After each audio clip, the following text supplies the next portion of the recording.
Good morning, class, and in the following video, I will explain the full sentence, full content outline. So what you've already done with your informative speech is you've submitted the topic, the general purpose, the specific purpose, the thesis, and your main points. And so now what you want to start to develop, if you haven't already, is your full sentence, full content outline. Now, I really like the sample that we have here by Sarah Putnam about the Titanic. And what Sarah Putnam has done is she has at the top her topic, her general purpose, and her specific purpose, along with her thesis, which you should have already submitted. And so you have her topic. So she's talking about the Titanic. We are doing local topics. So you want to make sure that your topic is local. Your general purpose is to inform, just a two-word infinitive phrase, to inform. Your specific purpose is where you start to incorporate or think about your audience. You could think of this to explain, to educate, those kinds of things, but I actually like to just keep it the same form, to inform my audience about ... So she has to inform my audience about one of the most famous tragedies in history, the Titanic. Next she has her thesis. Her thesis and your thesis should be one complete sentence that encapsulates what your speech is about. What's really good with a nice thesis is that it should anticipate or reveal your main points. She says, from the disaster to the movie, the sinking of the Titanic remains one of the most famous tragedies in history. So right away, we know because of her thesis that she's probably going to talk about the disaster, and then she's most likely going to talk about the movie as well. So one sentence about this is the format that you want. So you've already really turned in the top portion, and now you want to start to develop a full sentence, full content outline. And so with all the parts here that she has labeled, this is what your outline should start to look like. So she has an introduction, and the first thing that we should hear you say when you get up in front of your audience is not what your topic is about, is not hello, my name is. The first thing we should hear you say when you get up in front of your audience is your attention getter. Your attention getter. Something that grabs our attention. Oftentimes, I notice with young speakers, they want to ask a question that begins with, how many of you have done X or Y, or how many of you know this? And that's okay. We want to start to get away from that kind of attention getter, a very simple, basic question like that, and move to more sophisticated attention getters, like setting a scene where you describe something and then reveal what the topic is, or a startling fact, a quotation, or a statistic that you cite, something that really grabs our attention. You would also want to avoid cliches like you all, we probably all, everybody, right? Those aren't good attention getters. So listen to what Sarah Putnam has here. This is her attention getter. An American writer named Morgan Robertson once wrote a book called The Wreck of the Titan. The book was about an unsinkable ship called the Titan that set sail from England to New York with many rich and famous passengers on board. On its journey, the Titan hit an iceberg in the North Atlantic and sunk. Many lives were lost because there were not enough lifeboats. So what is so strange about this? Well, The Wreck of the Titan was written 14 years before the Titanic sank. So you have a small little anecdote story that really pulls you in, right? It's an interesting attention getter that's developed, right? So have a good attention getter rather than simply a question or an assumption that we all do X or Y. So what's the first thing you should say? not reveal your topic, not say your name, but pull us in. Grab our attention. And the attention getter will start to orient us to the topic too, right? A good attention getter will be relevant to what you're about to say. It shouldn't be just any anecdote. It shouldn't just be any fact. It should be a fact, an anecdote that sets a scene for what you're about to actually talk about. The second thing you want to have is your reason to listen. Since we are doing local topics and you would have a local audience, tell us why a local audience should care about what you're going to talk about. Why should we care? Why should we listen to what you're about to say? Give us a reason to listen. So, today I'll be talking about Red Rock Canyon. It's just 20 miles outside of town, and it's an excellent place for Las Vegas residents to go to enjoy hiking and interesting geological formations, rock formations, right? So really sell the connection for a local audience to why you're talking about this local thing, this local topic. So first thing, attention getter. Second thing, reason to listen. Why should we care? Right. Another example would be you're talking about Mount Charleston, and it's just outside of town, and it's a good place to go to avoid the summer heat. And you should all know it's a great place to avoid the summer heat. So give us a good reason to listen. The next thing you should have is your thesis statement. And your thesis statement here in your outline is the same thing as your thesis statement up here. It's just the same thing. You just move it down here. It's one complete sentence about what your speech is about. From the disaster to the movie, the sinking of the Titanic remains one of the most famous tragedies in history. Right? It's a nice, simple sentence about what her speech is about. Attention getter, first thing. Then we have, second, our reason to listen. Then we have our thesis statement. And then fourth, what we want to hear is your credibility statement, or what we call an ethos statement. Why are you a credible speaker on this subject? Talk about your connection to the topic, right? So, I've been lifeguarding ever since I was 14 years old. I've been working at MGM the past 5 years, right? Something like that. So develop your relationship to the topic. You could also talk about your passion for the topic, the research you've done for the topic, but you want to have a nice, clear credibility statement. So she says, I have been fascinated by the history of the Titanic for as long as I can remember. So she's talking about her passion for the topic. Then she has, I have read and studied my collection of books about the Titanic many times, and I have done research on the internet. So she's talking about the research that she's done. She also has her own collection of books on the Titanic, which is pretty impressive. We probably have a little section of our personal library about topics that might interest us, right? And so she sets that up, right, with good credibility. So not just one sentence, but she has a couple of things that tell about her relationship to the topic, right? So first thing we should hear, attention getter. Second thing we should hear is good reason to listen. Why should we care? Third thing, thesis statement. One complete sentence about what your speech is about. Then we should hear your credibility statement or ethos statement. Why are you talking about this subject?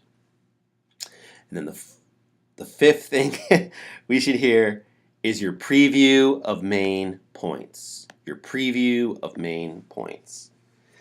Good preview should have signal words, first, second, third, to get us to follow along with what you're saying. First, second, third. So she has first. First, I will discuss the Titanic itself. Second, I will discuss the sinking of the ship. Finally, I will discuss the movie that was made about the Titanic.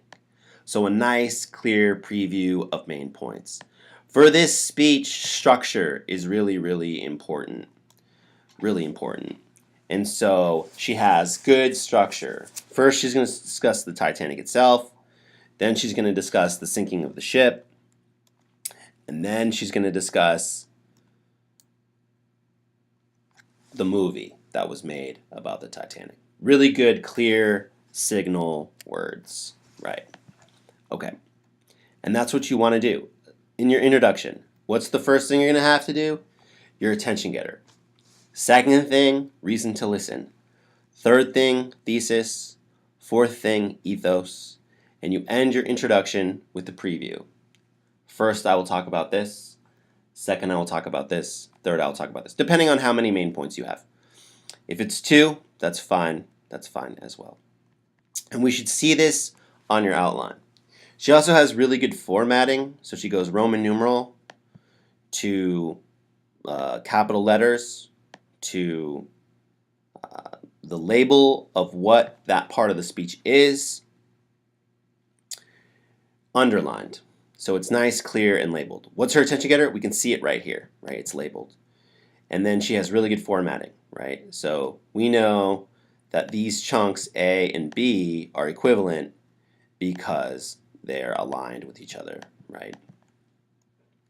So, and then if she goes to smaller than, or she goes to sub-points, she goes to the numbers. So she goes Roman numerals, letters, capital letters, numbers. And she's very consistent with that. And she labels all the parts. There's the reason to listen. There's her thesis or central idea. There's her credibility statement or ethos statement. There's her preview of main points. So the informative speech is very, very highly structured, and we should be able to see and hear your structure in your informative speech. Then she gets into the body of her speech. She does an interesting thing here where she repeats the thesis again. I don't necessarily think you have to do that, but it could be nice. You could just get into the body of your speech. So you could go, okay, now first, we're going to take a look at the Titanic was thought to be, the ship itself, how the Titanic was thought to be the largest, safest, most luxurious ship ever built, right? So she is now getting into her first body point, right? How it's the largest, most luxurious ship ever built, right? So this is also signaling the sub points for this point that she's going to talk about. It's the size of the ship, its safety, and then the luxuries, right? So she's basically saying that this body point has these 3 subpoints, right? And she's moving here from A, capital A, to number to lowercase letter. So she's going to talk about the largest, safest, most luxurious ship ever built. So at the time of her launch, she was the biggest existing ship and the largest movable object ever built, right? So this point is all about the size of the ship. She has really good source citation. So she's citing according to Jeff Tibbles in his 1997 book The Titanic, The Extraordinary Story of the Unsinkable Ship. The Titanic was 882 feet long and weighed 46,000 tons. So because it's a very specific fact, she has a specific citation for that. So she's weaving inside her sources, right? According to this book, she does a good job of saying who the author is, where the information is found, and the year the book was published. So that's a good basic way to cite is who said it, where did they say it, or where can it be found, and when did they say it? When did they say it? So she gets into all about the size of the ship, how big it was. The second subpoint for this main point is about the luxuriousness, the accommodations of the ship. And that's what she does here. She gets into this point is all about the accommodations or how luxurious the ship was, right? Really good, clear formatting, right? So one of the things we know is that this subpoint and this subpoint are equal each other because they're aligned with each other. This is called indentation. Indentation. Really consistent in indentation. So here you can see Roman numeral, capital letter, number 1, lowercase letter. So what you don't want is you don't want a manuscript. You want to deliver your speeches from an outline, extemporaneous from an outline.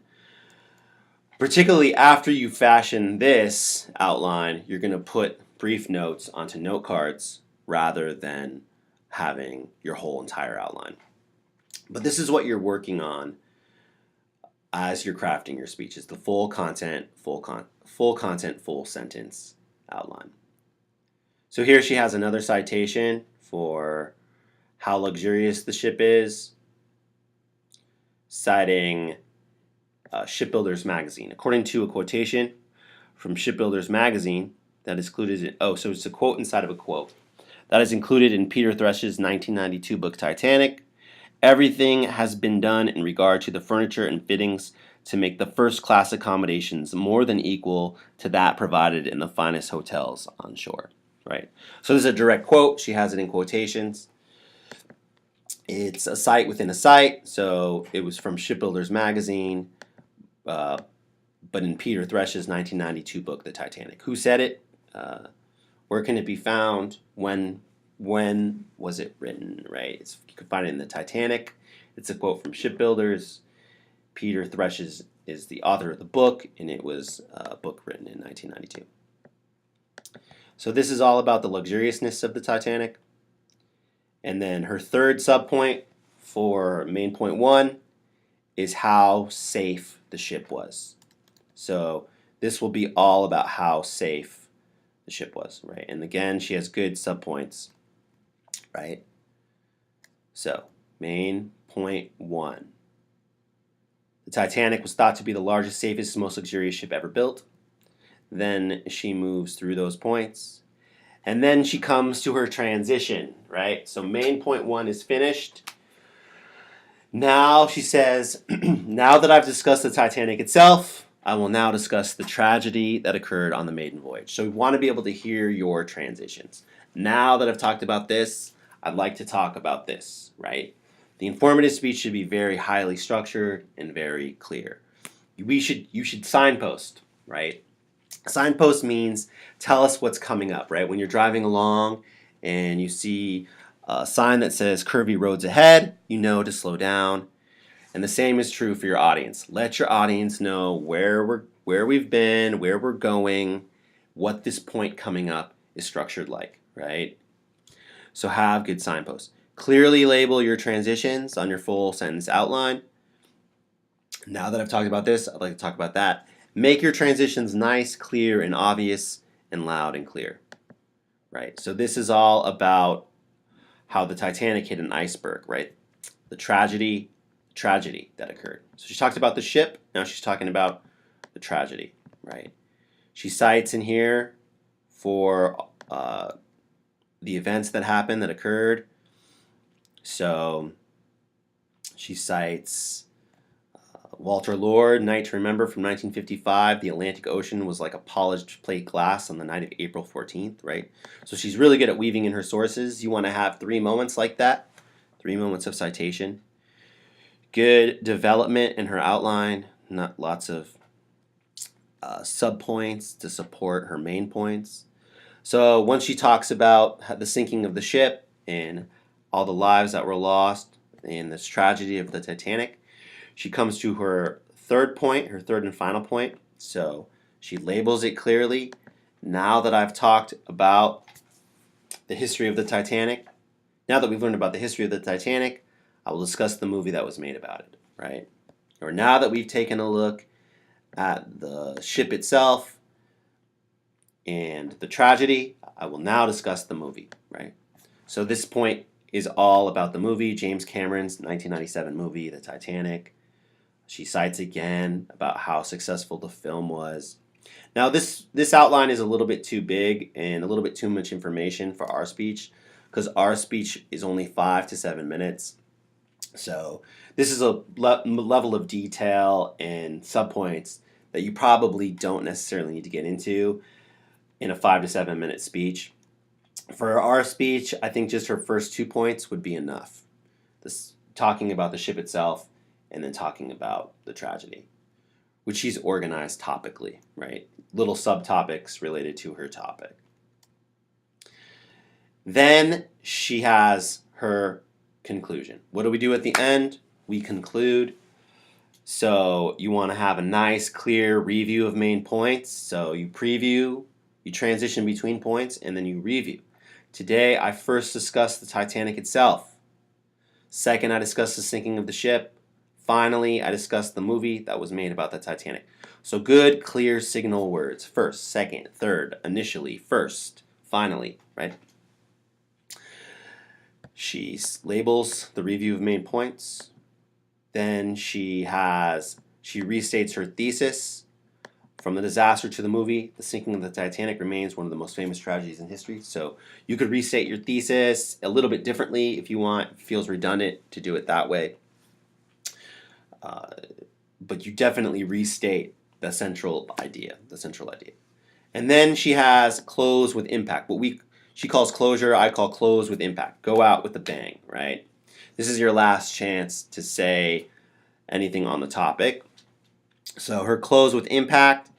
In conclusion, remember the wreck of the Titan, the story written 14 years before the Titanic sank. It now seems like an eerie prophecy or a case of life imitating art. Whatever the case, the loss of lives on the Titanic was tremendous and is something that should never be forgotten. So she kind of comes back to the beginning. You don't have to do that.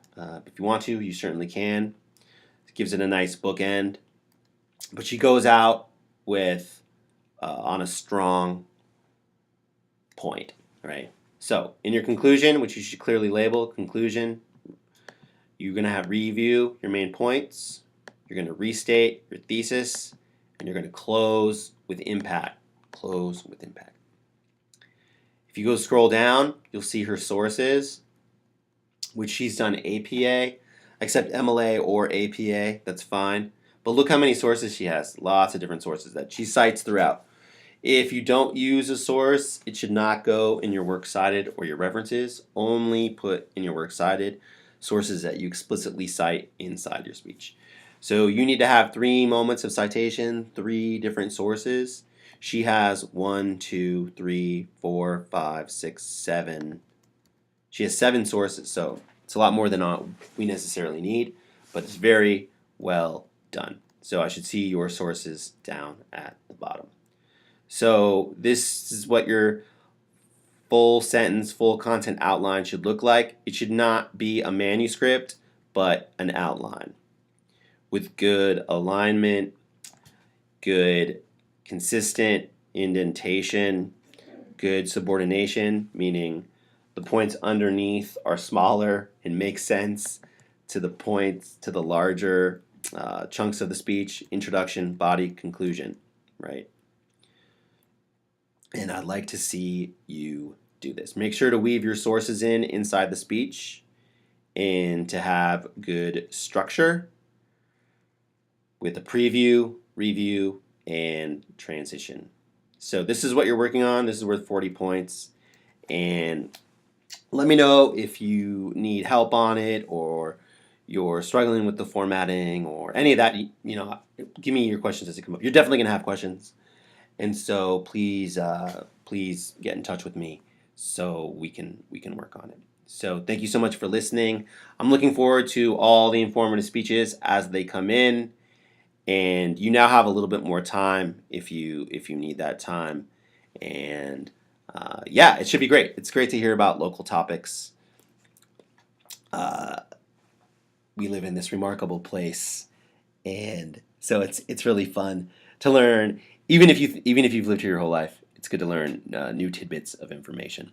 But thank you for listening to this this video on working on the full sentence, full content outline. Thank you so much. Have a great day.